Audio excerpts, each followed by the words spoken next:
Hi everybody, and a very warm welcome back to my watercolor channel. And today I got a lovely little study of some water meadows which have got a bit of sky in it but a lot of watery reflections. So let's roll that intro.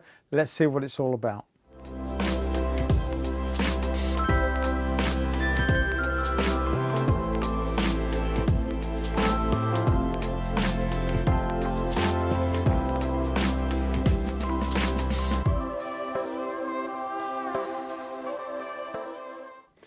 Hi guys, welcome back. As I said just now, I'm going to be doing this lovely little watery scene of flooded water meadows near to Ashford in Kent. And it's a photograph that my daughter took very recently on one of her walks, and I felt that it would make a fantastic study to show you guys how I treat water reflections in watercolor.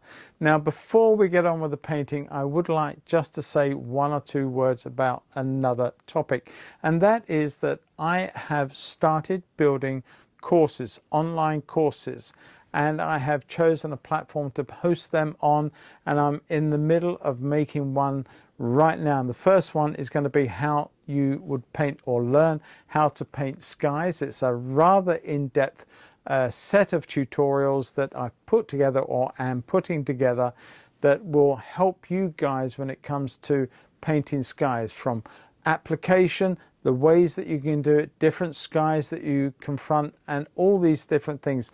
I wanted to answer many of the questions that I get asked often is, how do you paint clouds? How do you do skies? So I felt that by creating a course, it would really help some of you out. So look out for that on my social media and also on this platform and others that I'm a part of, and of course on my website when I launch that course. I'm really hoping that I'll have it ready to launch by the end of January. But in the meantime, if you are interested in that course and would like to register your interest without having any commitments to buying it at all, literally, if you go onto my website or you go onto Paul Apps Artist, which is .podia.co.uk, I'll put the links underneath this video. But if you go onto one of those, check out the courses. There are several free things for you. There are 2 free downloads that you can enjoy, and it will not cost you a thing. All you got to do is register with your email so that I'm able to send you some newsletter information and stuff later. Or there is a progressive course which is full of free material, and that will be added to always. And there is also a private community, very tiny right now, but it will grow with your support. So if you're interested in some freebies, nip on over to my website, follow the links through to the courses, find the free ones and subscribe and join that little hub, and look out for the new course as and when it launches. And as I say, I hope at the end of January. Now let's get on with that lovely little water meadow painting that I promised you just now. Catch you the other end. Okay, everybody, let's dive straight in. Before we get on with the painting, let's just talk a little bit about the paints and the paper and the brushes that I'm using today. I've got a block of Arches paper. It's 140 pounds, and it is a rough surface, and it is 10 by 14. Now the 10 by 14 I find is a really nice size, not too big, not too small. And indeed, if you wanted to get more out of your block, because these aren't cheap to buy, and that is because they are pure cotton, the thing is that you could actually literally put a little line through there and paint 1 picture, 2 pictures, or indeed quarter it and paint 4 little pictures. But you can get so much out of this block, and if you can afford to get the cotton, it will serve you much better in the long run. So the rough surface is, as it says, it's just got a rough mold texture, which gives you great chances to do some skipping and some dry brush work in your painting, should you wish to do so. You don't have to, of course, but it's there if you want to. Now the brushes I'm using are Rosemary & Company, as always, and these are the Red Dot series, which I do find are really a beautiful brush. You do not need to have expensive sables. Now I've got them from years ago and they're still good, they still work, and they will not be thrown away because of that and because they're sables. But if you have ethical reasons that you don't like using animal hair, then by all means check out Rosemary and Company. Check out the Red Dot series. They are really economical to buy, and if you do decide to get any of these brushes, or indeed any other of her brushes, oil, watercolor, acrylic, whatever, it doesn't matter, at checkout just put my name in block capitals unbroken in the affiliate link on checkout. That would be great. I get a little thank you from Rosemary. It doesn't cost you anything to do that, but it really does help me out. Now I've got a whole collection of them here, and I'm not going to be using all of these today.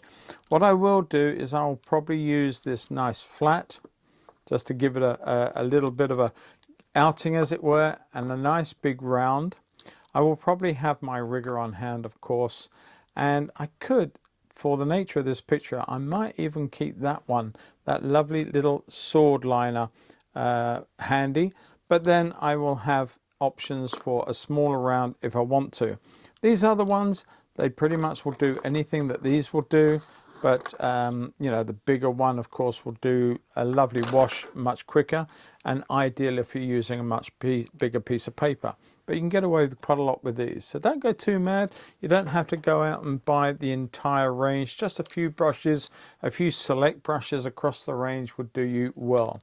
Now my paints, as always, will be listed in the show more tab underneath this video and any other video, and they are sort of a collection more than I should have in this pot.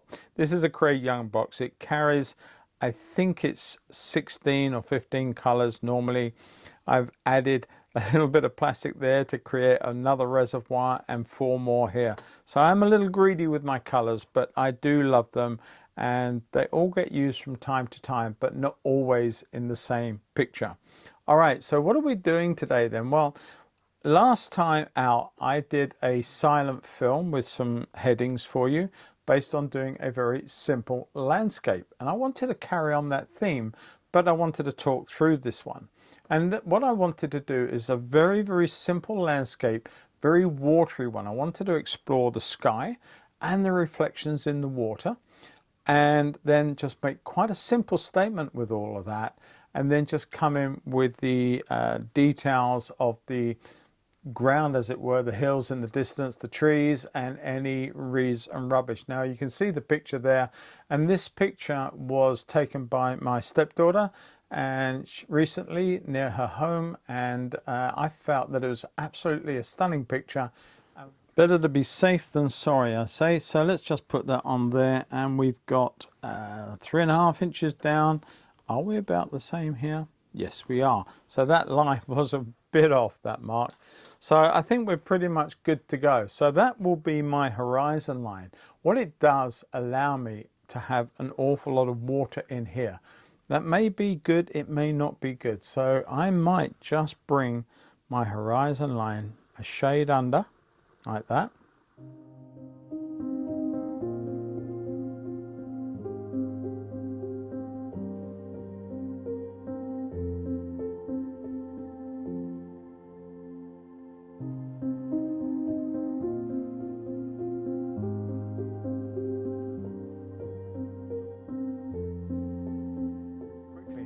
And first and foremost then, let's mix up some of our colors that we're going to need.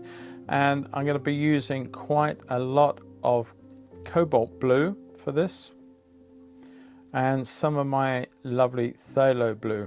Okay, now I want to warm up the whole of this area before I really get in there and do some blue sky. So I'm going to make quite a bit of some raw sienna, maybe even a little ochre. It's a little bit yellow. Let's go back to the sienna, but I want to make a very weak mix.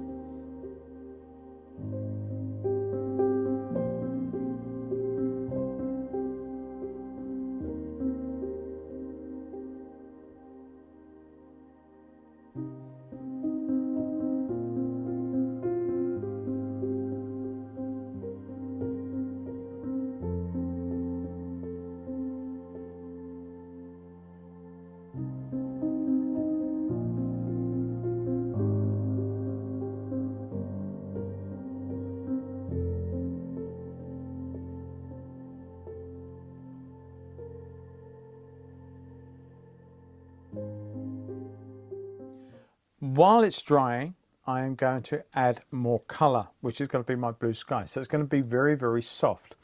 If you want harder edge clouds, then wait for this to start to dry up a little bit more before you do that. So let's just come back in. I've not made nearly enough pigment going on here. And the pigment I'm making now has to be thicker than the stuff that I've already put on. If I don't do that, I'll get the risk of running back runs and cauliflowers, and it will be an awful mess.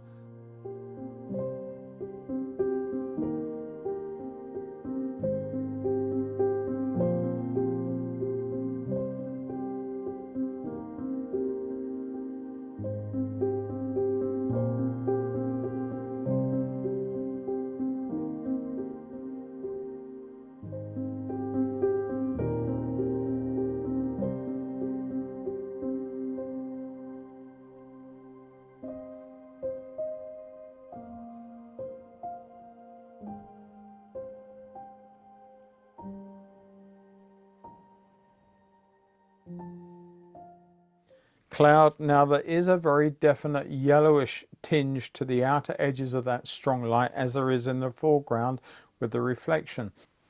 And I think because there is light popping through the atmosphere, as we're at that point, I put a little bit of orange there. And I don't know if this is going to be a good move or a bad move, but I'm just going to suggest that in there. Just tease that out a little bit.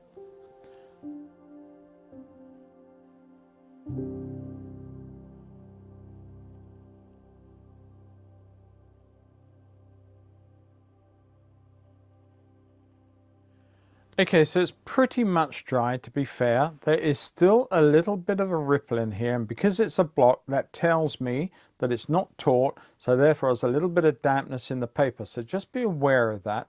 But it's dry enough to go on and put a layer of colour on top. Now the layer of colour will be less fluid than the first washes, and that way I can then control the colour a little bit more and prevent anything awful happening. I wish I'd left a little bit more white in there as I did that first wash, but I didn't. So I've got to make do with what I've got and work with that. But I don't think it's a big issue. Just would have been nicer to have a little bit more strength of white cloud running through there. All right, so our next layer is going to be, we're going to take the same brush, and I didn't actually say what it was. It's a number 14. It's the largest round one I have in the red dot series. But now I'm going to be using a bit of the neutral tint. Now this is the Schminker neutral tint. I love this color. It's quite red compared to the other version from Daniel Smith, which is quite a blue color. What I want to do is just put in a bit of information around here.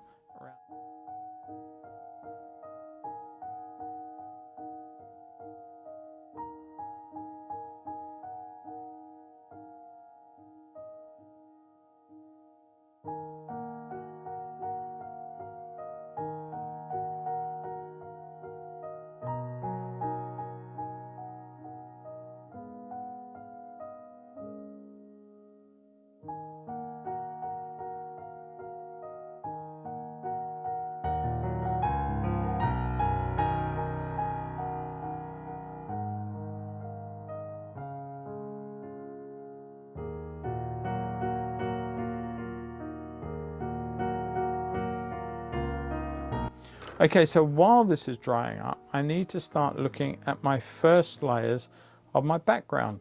Now, of course, we work from light to dark. So I'm going to come in, I'm going to put a yellow down, which is an Indian yellow. And I'm going to come in with some of my phthalo green, which is very, very strong. We've spoken about it many, many times in the past. I just want to suggest this beautiful, that could be a little bit more yellow, I think. Just a little more acidic. Take that through there.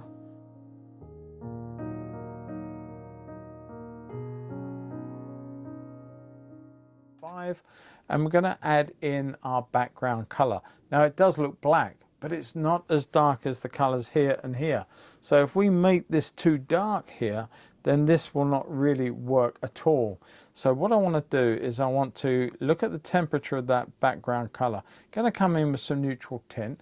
It's quite reddish and we don't really want too much of that. So I'm going to come in with a bit of cobalt blue and I'm just going to run that through here now. This is where my sort of distant line of information is, and I'm just going to tap bits in. I can't see individual trees, and I'm not going to suggest to you to try and put individual trees in.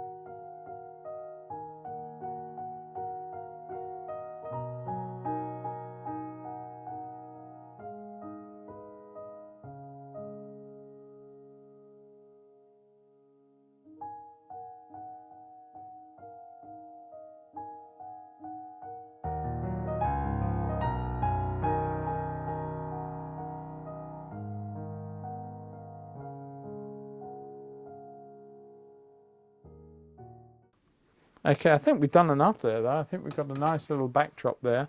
While we're on that though, I'm going to come in with some more neutral tint and I'm going to come in with some more Payne's grey. You could use magenta as well, not magenta, sorry, you could use indigo as slightly more bluish, but I'm going to stick with that darker colour, slightly stronger mix, and I'm just going to run along the shoreline here.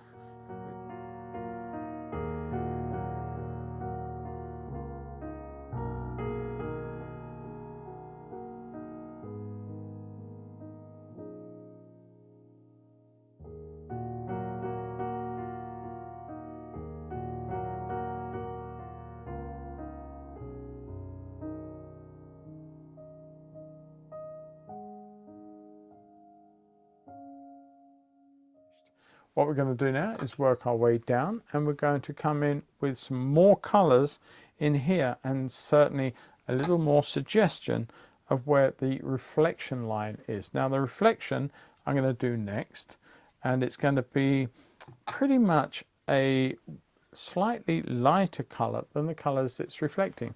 Now the thing is that one of the things that you have to think about with any reflections, if it's reflecting a dark colour, in the reflection will appear lighter. And if it's reflecting a light colour, in the reflection would appear darker. In other words, the contrast you see in the real world is actually lessened and becomes closer together in a water reflection. I have heard the term that water reflections are a great leveler of tone. And it is very true, they are. So just bear that in mind. And decide now where I'm going to put that line of reflection. I'm going to come through here with it.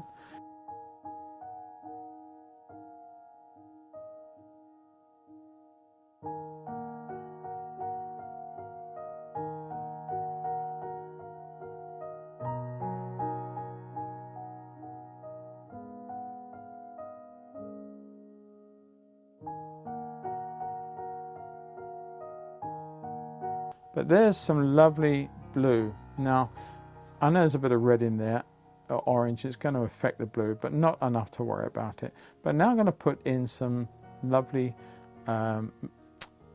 indigo, and that is going to there we go, indigo. I put the ultramarine violet in. Now that gives me a darker value of this really, because the indigo is a very deep dark blue colour. But they will work nicely together. So I've got one colour, I've got the other colour. What I want to do is work between them, and I want to suggest some darks and lights.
Okay, so that's pretty much dried off, and we're going to head on and do the last parts of this painting. Well, going to make a very strong dark. Now, that dark doesn't want to have so much water that when it dries weak. Make it nice and thick and nice and dark. But I'm going to make it on the warm side. I'm going to put the Payne's Grey and the indigo, or sorry, let's start that again then.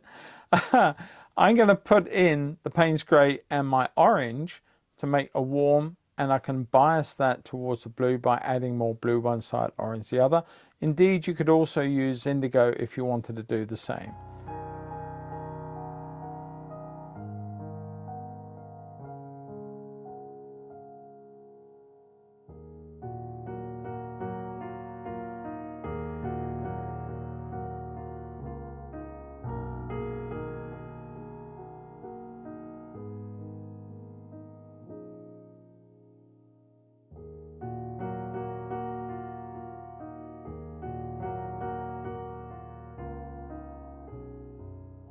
You can see I'm just now dry brushing little bits of information this way, just dragging it off as I deposit some. You can see the odd little bit of stem emanating, and what you got to do then is reflect the opposite way, this way. So you've got the stems coming this way in your water, and then it will become very, very believable. Let's do that again. Let's go along here, and we can put in that lovely sort of suggestion of stems. You can make them as tall as you want to. You can make them come up here like this, and you can see that quick whipping of the brush deposits not too much in terms of paint on the surface.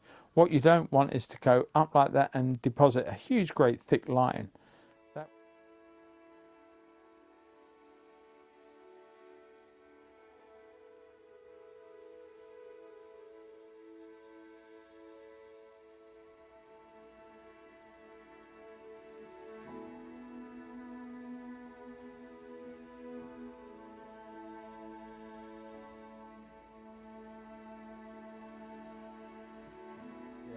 Okay, so what I want to do here now is I'm going to come in, before I head along with the big dark colours, just want to sort of suggest belly of the brush down, just tapping, scraping off little bits of light colour, a little bit of yellow ochre in there as well, just to suggest that there is some rebed there or some mess on the ground. Don't want to lose it all, just want to suggest a little bit.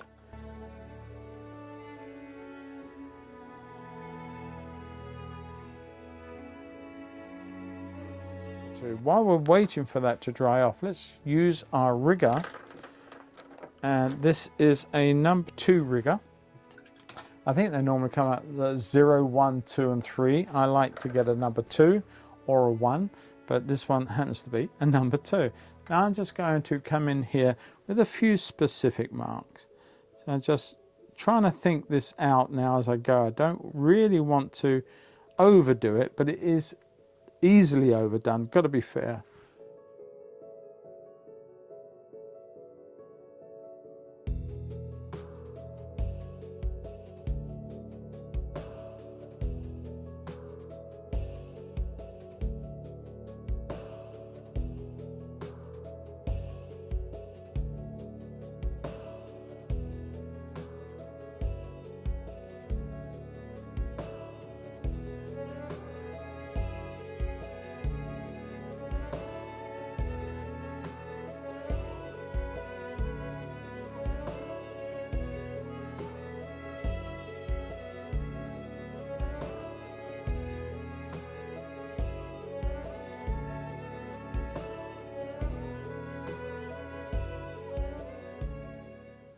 There we are. I think we probably achieved as much as I really need to show you. Now I'm going to come in with some rich orange colours in my dark, a little more water to make it move. And now I'm going to be very, very specific. I'm going to try and just bring in just what I need to suggest that these colours in the foreground. Now they're very silhouetted, of course, through here, as they come down and go into the water or into whatever they're sort of emanating from. and lots of out through here. These are just little taps. And what you've got to bear in mind also, these little taps will have little reflections in most cases. So here you're going to be bringing some of these around this way, maybe not in the same warm colour.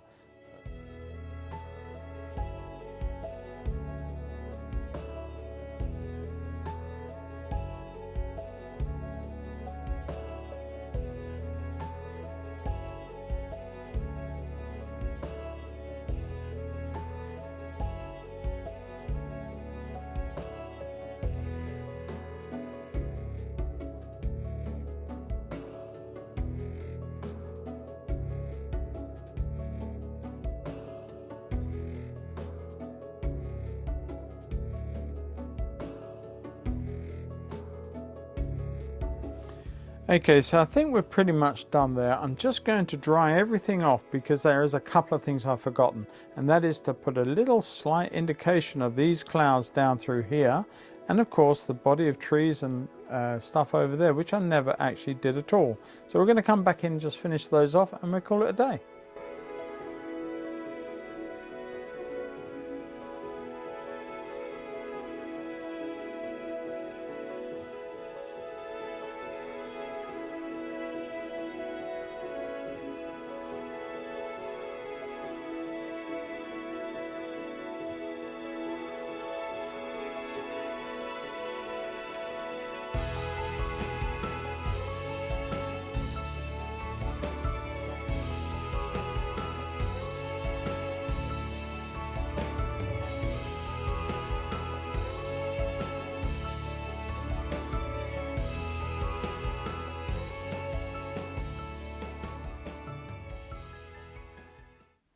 I think that works quite nicely. Have we done all right? Okay, just a little suggestion of that bank as a reflection, and we're good.